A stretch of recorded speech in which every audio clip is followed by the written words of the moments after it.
नमस्कार दोस्तों, हम पढ़ रहे थे क्लास 12 विस्टास बुक का चैप्टर फर्स्ट, जिसका टाइटल है द थर्ड लेवल, जिसको जैक फिनी के द्वारा लिखा गया है। तो चलिए देखते हैं। एंड दैट वाज दैट, जो साथ हो, जो जैसा था वैसा था। I left the same way, मैंने उस सेम रास्ते को छोड़ दिया। आई केम, मैं आया। आई सपोज, मैं ऐसा सोचता हूँ। नेक्स्ट डे, अगले दिन। ड्यूरिंग लंच आवर, जो लंच का जो समय था। I drew $300 out of the bank nearby all we had, जो हमारे नज़दीकी बैंक जो था, उस बैंक से मैंने $300 जो है वो बाहर निकाले, $300 बाहर निकाले। And boat old style currency, और मैंने पुरानी टाइप की जो करेंसी है उसको निकाला। That really worried my psychiatrist friend, और इस बात से मेरा साइकियाट्रिस्ट फ्रेंड जो था वो चिंतित हो गया। You you can by old money at most any coin dealer, कि तुम जो है वो किसी भी कोइन डीलर से अपनी पुरानी करेंसी जो है वो ले सकते हो। बट यू हैव टू पे ए प्रीमियम, लेकिन आपको जो है पुराने करेंसी लेने के लिए आपको कुछ प्रीमियम देना होगा, कुछ टैक्स वैक्स वो काटते हैं। माई माई $300 boat less than 200 in old style bills. कौन सा प्रीमियम काटा जाता है कि जब चार्ली जो है वो $300 जो है वो चेंज करवाते हैं तो उनको बदले में $200 से भी कम पैसे उनको मिलते हैं। बट आई डोंट केयर, लेकिन मैंने उसकी परवाह नहीं की। Eggs were 13 cent a dozen in 1894, कि 1894 के अंदर जो है वो एक दर्जन जो एग्स हैं उनका जो रेट है वो 13 सेंट है। तो इस हिसाब से उसको पैसे भले ही जो है वो कम मिले हों, लेकिन महंगाई उस ज़माने में बहुत ही कम है, तो ये कोई ज़्यादा घाटे वाला सौदा नहीं है। But I have never again found the corridor that lead to the third level at Grand Central Station, लेकिन उसके बाद में कभी भी मुझे ग्रैंड सेंट्रल स्टेशन की वो कॉरिडोर नहीं मिली, वो रास्ता नहीं मिला जो मुझे तीसरे लेवल पर लेकर के जाता है। ऑल दो I have try often enough, हालांकि मैंने बहुत कोशिश की उस डोरवे को, उस रास्ते को ढूंढने की, लेकिन वो मुझे मिला नहीं। Louisa was pretty worried when I told her all this, और जब मैंने अपनी पत्नी लुइसा को ये सब बताया तो वो भी ज़्यादा चिंतित हो गई। And didn't want me to look for the third level any more, और वो भी नहीं चाहती थी कि मैं अब तीसरे लेवल को और अधिक जो है वो एक्सप्लोर करूँ या उसके थर्ड फ्लोर पर जाने के ख्वाब देखूँ। And a while I stopped, और इसी दौरान जो है मैंने थर्ड लेवल को ढूंढना जो स्टॉप कर दिया, बंद कर दिया। I went back to my stamps, और मैं वापस अपने स्टैम्प कलेक्टिंग का जो काम जो था उसकी तरफ चला गया। स्टैम्प कलेक्टिंग के जो मेरा जो शौक जो था उसमें मैं लग गया। But now we both are looking.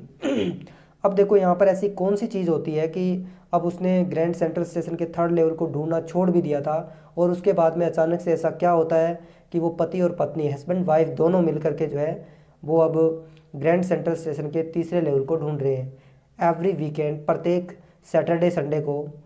Because now we have proof, क्योंकि अब हमारे पास प्रूफ है that the third level is still there, कि अभी भी थर्ड लेवल जो है वो वहाँ पर है, हमें केवल रास्ता नहीं मिल रहा है, हमें ढूंढना चाहिए। तो अब उनके पास में कौन सा प्रूफ है अभी पता चलने वाला है। My friend Sam vernier disappeared, और उनका दोस्त जो साइकियाट्रिस्ट दोस्त जो था सैम, वो गायब हो गया था। नो बॉडी न्यू वेयर, कोई नहीं जानता कि वो कहाँ गायब हो गया है।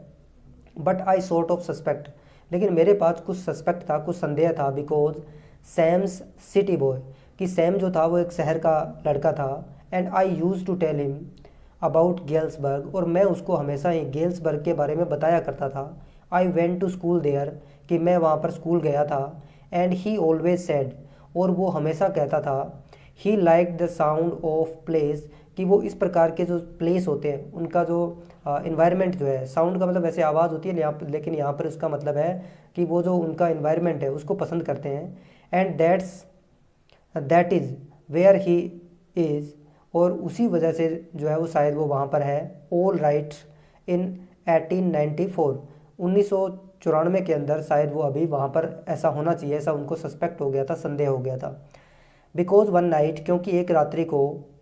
Fussing with my stamp collection, fussing का मतलब होता है जो है वो ढूंढते हुए या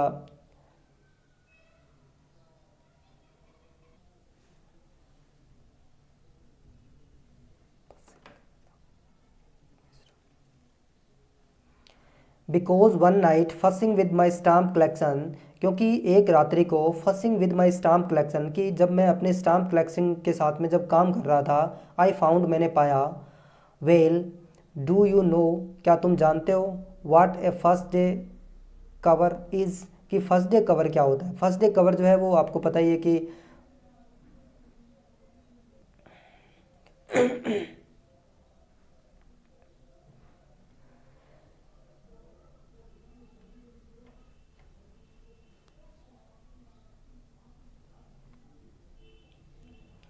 बिकॉज वन नाइट, क्योंकि एक रात्रि को fussing with my stamp collection, कि मैं अपने स्टाम्प कलेक्शन का जो काम जो था उसमें बहुत ज़्यादा बिजी था, आई फाउंड मैंने पाया, वेल अच्छा, do you know what A first day cover is, अच्छी बात है कि क्या तुम जानते हो कि फर्स्ट डे कवर क्या होता है। फर्स्ट डे कवर जो है वो जो भी स्टाम्प कलेक्टिंग जो पहले एक हॉबी हुआ करती थी, तो उसमें जिस दिन भी कोई टिकट जो है वो जारी होती थी, उसी दिन स्टाम्प कलेक्ट करने वाले लोग जो होते थे वो डाकघर में जाते थे और वहाँ से एक एनवलप लेते थे, एक लिफाफा लेते थे, उसके ऊपर उस पहले दिन जारी हुई टिकट जो होती थी उसको उस लिफाफे के ऊपर चिपकाते थे और उसको अपने ही एड्रेस के ऊपर जो है वो अपने घर पे भेज देते थे, और उसके अंदर खाली एक पेज होता था, कुछ नहीं होता था, और वो जो है फर्स्ट डे लेटर जो है फर्स्ट डे कवर जो है वो कहलाता था। When a new stamp is issued, अब देखो यहाँ पर लिखा हुआ है कि जब भी कोई नया स्टाम्प जो है वो इशू किया जाता था, स्टाम्प कलेक्टर बाय सम, तो स्टाम्प कलेक्ट करने वाले जो होते थे वो उसको ख़रीद लेते थे, and use them to mail envelope to themselves on the very first day of sale, जिस दिन ये टिकट जो है वो सेल होती थी उसी दिन उसको ख़रीद करके और एक एनवेलोप जो होता था, लिफाफा जो होता था, उसके ऊपर लगा करके अपने ही एड्रेस के ऊपर उसको मेल कर देते थे, and the postmark prove the date, और उसके ऊपर जो पोस्ट मार्क जो होता है वो ठप्पा जो मारता था, सील जो उसको करता था, उसके ऊपर उसकी डेट लगी होती थी, जिससे ये प्रूव होता था कि ये पहले दिन डाक खरीदी गई है। The envelope is called the first day cover, और वो जो लिफाफा होता था उसको फर्स्ट डे कवर जो है वो कहते थे। दे आर नेवर ओपन, उनको कभी भी नहीं खोला जाता था। क्यों नहीं खोला जाता था? क्योंकि उसमें ब्लैंक पेपर होता था। You just put blank paper in the envelope, क्योंकि उसमें खाली पेपर जो है वो रखा जाता था।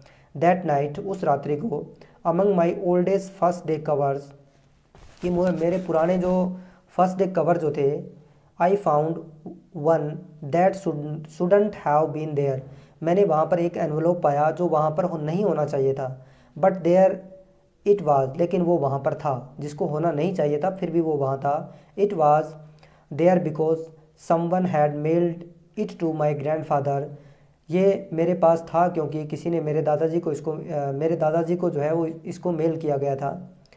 At his home in Galesburg, और उनके दादाजी कहाँ रहते थे? गेल्सबर्ग के अंदर रहते थे, और वहाँ उनके घर के ऊपर जो है ये भेजा गया था। That is what the address on the envelope said, और ऐसा किससे पता चलता है? क्योंकि उस एनवेलोप के ऊपर उसका एड्रेस लिखा हुआ था। And it had been there since July 1894, it had been there, और ये वहाँ पर था कब से? 18 जुलाई 1894 से ये वहाँ पर था, यानी उसके घर पर था। The post mark showed that, तो ऐसा जो है पोस्ट मार्क के ऊपर जो डेट लगी हुई थी उससे शो हो रहा था कि ये 18 जुलाई 1894 से उसके पास ही था ये। येट आई डिडंट रिमेंबर, हालांकि मुझे ये याद नहीं था। It at all, the stamp was a 6 cent, और इसके ऊपर जो स्टाम्प लगी हुई थी वो 6 सेंट की थी। डल ब्राउन, एकदम डल का मतलब जो कम कलर होता है, ब्राउन भूरे कलर की, with a picture of President Garfield, जो है वो प्रेसिडेंट गैरलफील्ड जो है उसके ऊपर तस्वीर बनी हुई थी। Naturally when the envelope came to grandad in the mail, कि प्राकृतिक रूप से जब ये लिफाफा जब ग्रैंड डैड को मेल के रूप में मिला होगा, it went right into his collection, तो ये उसके कलेक्शन में होगा। एंड स्टेड देयर, और शायद वो वहाँ पर रहा होगा, यानी किसी ने मेरे दादाजी को जो है ये लिफाफा भेजा होगा और उनका कलेक्शन जो है मेरे पास आ गया, तो ये उस टाइम से ही ये शायद उनके कलेक्शन में रहा होगा। टिल, फिर भी, I took it out and open it, और लेकिन सामान्यतः इनको नहीं खोलते हैं, लेकिन जब उसको खोला गया, ओपन किया गया, the paper inside wasn't black, और इसके अंदर जो पेपर जो था वो ब्लैक नहीं था। इट हैड, और इसके अंदर क्या था भी? इसके अंदर जो है वो एक लेटर नुमा कुछ चीज़ें लिखी हुई थी। तो क्या लिखा हुआ था इसके अंदर, ये स्ट्रीट नंबर, उसका एड्रेस, सेंडर एड्रेस है, जो भेजने वाला जो है उसका एड्रेस लिखा हुआ था, और इसमें नाम लिखा हुआ है चार्ली का, जबकि भेजा किसको गया है, उसके दादाजी को भेजा गया है। नाम जो है वो चार्ली का लिखा हुआ है, और क्या लिखा हुआ है, I go to wishing that you were right, कि मेरी ऐसी जो इच्छा है कि तुम सही थे, यानी मेरा ऐसा मानना है कि तुम सही थे। किस चीज़ को लेकर के, थर्ड लेवल को लेकर के। Then I go to behaving you were right, और उसके बाद में जो है वो मैं मानता हूँ कि तुम सही थे। एंड चार्ली, और चार्ली, इट इज़ ट्रू, ये सही भी है। I found the third level, मैंने थर्ड लेवल जो है उसको ढूंढ लिया है। I have been here 2 weeks and right now, और मैं यहाँ 2 सप्ताह से यहीं पर हूँ। Down the street at the days someone's playing a piano, ये कोई जगह का नाम है, street at the life days dailies, तो ये किसी जगह का स्ट्रीट का नाम है, वहाँ पर हूँ मैं। समवन इज़ प्लेइंग पियानो, कोई है जो यहाँ पर पियानो बजा रहा है। And they all are out of the front porch seeing Nellie home, ये कोई सॉन्ग है जो ये सॉन्ग गा रहे हैं। And I am invited over for lemonade, और मुझे किसी ने जो है वो लेमोनेड के लिए, शिकंजी के लिए, जो है नींबू का जूस पिलाने के लिए जो है बुलाया गया है। Come on back Charlie and Louisa, कि चार्ली और लुइसा तुम भी आ जाओ। Keep looking till you find the third level, और तुम इसको ढूंढते रहो जब तक तुम्हें थर्ड लेवल जो है मिल नहीं जाता। It is worth it, believe me, ये बहुत ही वैल्यूएबल जगह है, मेरा विश्वास करो, और तुम इसको लगातार ढूंढते रहो, ये आपको ज़रूर मिलेगा। The note is signed Sam, और इस नोट के अंदर नीचे साइन जो है सैम के साइन किए हुए थे, उसके सिग्नेचर थे। At the stamp and coin store I go to, I found out that Sam bought $800 worth of old style currency, जब जो चार्ली जो है वो उस स्टैम्प, जो कॉइन स्टोर जो है वहाँ पर, जहाँ पर पुराने सिक्के मिलते हैं, वहाँ जा कर के जब वो पता करते हैं तो उनको पता चलता है कि सैम ने $800 जो है उनको चेंज करवाया है, और उससे ओल्ड करेंसी उन्होंने ली है। That ought to send him up in nice little hay, और उससे उन्होंने क्या किया अभी, little hay feed and grain business, और शायद उन्होंने वहाँ जा कर के जो है वो हे यानी जो भूसा होता है, चारा जो होता है उसका, ग्रेन बिजनेस, और उन्होंने अनाज का बिजनेस वहाँ पर जो है इस्टेब्लिश कर लिया होगा। ही ऑलवेज सैड, वो हमेशा कहता है, that's what he really wishes he could do, कि जो उसकी इच्छा होगी वो वही करेगा।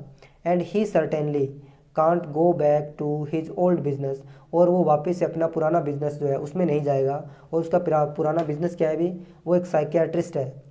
नोट इन गेल्सबर्ग इलियोनॉइस, कि वो गेल्सबर्ग का जो शहर है इलियोनॉइस, वहाँ पर जो है वो अपने पुराने जो बिजनेस है उसके अंदर नहीं जाएगा। इन 1894 के अंदर हिज ओल्ड बिजनेस, उसका पुराना बिजनेस। वाई, क्यों, सैम वाज माई साइकियाट्रिस्ट, क्योंकि सैम साइकियाट्रिस्ट है। यहाँ पर फिर जो है वो एक गंभीर समस्या जो है उसकी तरफ इशारा किया गया है, क्योंकि 1894 जो है उस समय वो साइकियाट्रिस्ट का अपना बिजनेस क्यों छोड़ना चाहेगा, क्योंकि उस समय जो है वो लोगों के मन और मस्तिष्क के अंदर शांति है, किसी भी प्रकार की कोई टेंशन नहीं है। तो जब कोई टेंशन ही नहीं है तो साइकियाट्रिस्ट के पास क्यों जाएगा, जबकि आज का जो टाइम है उसमें कोई, हर जो छोटे से छोटे जो बच्चे जो है वो पढ़ाई को लेकर के चिंतित हैं, बड़े जो है वो किसी और चीज़ को लेकर के चिंतित है, सभी व्यक्ति जो है वो कन्फ्यूज्ड हैं, चिंतित हैं, तो उनको साइकियाट्रिस्ट की ज़रूरत है। और इसलिए उन्होंने जो घास भूसे का, हे का और फीडिंग का जो है वो बिज़नेस शुरू किया है। तो इसलिए वो अपना पुराना बिज़नेस जो है, पुरानी चीज़ जो है वो छोड़ना चाहेगा, और एक नया बिज़नेस जो है वो वहाँ शुरू करेगा।